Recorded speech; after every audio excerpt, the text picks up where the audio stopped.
Hi folks. The Democratic Party Speaker of the House of Representatives in Congress is a heretic by the name of Nancy Pelosi. She was in Washington, D.C. while her husband, Paul Pelosi, was at their home in San Francisco. And while he was at home in San Francisco, the Democrat, somebody broke into the house wearing nothing but underwear. And with a hammer, he got into a confrontation with Mr. Pelosi, screaming or yelling, "Where is Nancy?" During the confrontation, the hammer got cracked into Mr. Pelosi's head.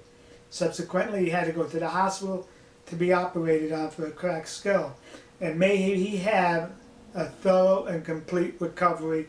May there not be any lasting effects upon this poor guy's health due to the break-in and getting beaten in the head with the hammer. But the question here is this. This whole thing smells. It stinks. So this homeless person happens to be an illegal alien from Canada. He's been arrested numerous times in the past. So you would think he would have been deported. Stop thinking like that.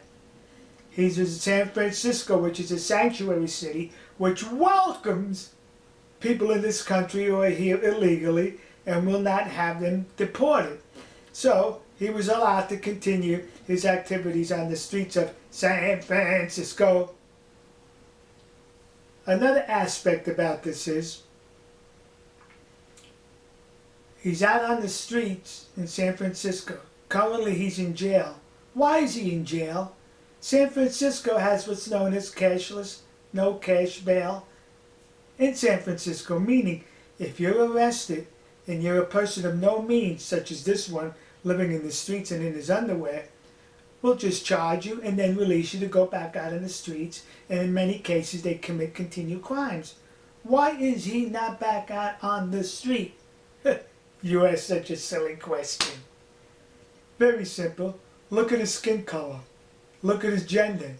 He's a Caucasian, a white male. White males in this country are the #1 targets. They're not going to let him back out on the street, let that white man back out on the street. Another reason is we have two systems of justice here. Had he attacked a Republican, he'd be back out on the street. Had he been a person of color, he'd be back out on the street. Well, since he attacked a Democrat and he's one of them there Caucasians, you're going to rot in jail. See? He should self-identify as a person of color. They have to honor that, and then he'll be back on the street. Now, I'm talking about this incident with a friend of mine, Colonel Richard Hunter. And Colonel Richard Hunter mentioned, gee, this guy is probably going to be, this is a conspiracy theory. This guy's probably is going to be noted as committing suicide in jail. And his jail cellmate is going to say, just before he hung himself, he said, "The Republicans put me up to it." Well, let's see what happens, folks. All right. With Democrats, you can't put anything over on them. I still say this whole incident is rather suspicious. And may Mr. Pelosi have a full recovery. We'll see you. God bless you. God bless America. And God bless the nation you happen to be in. See ya.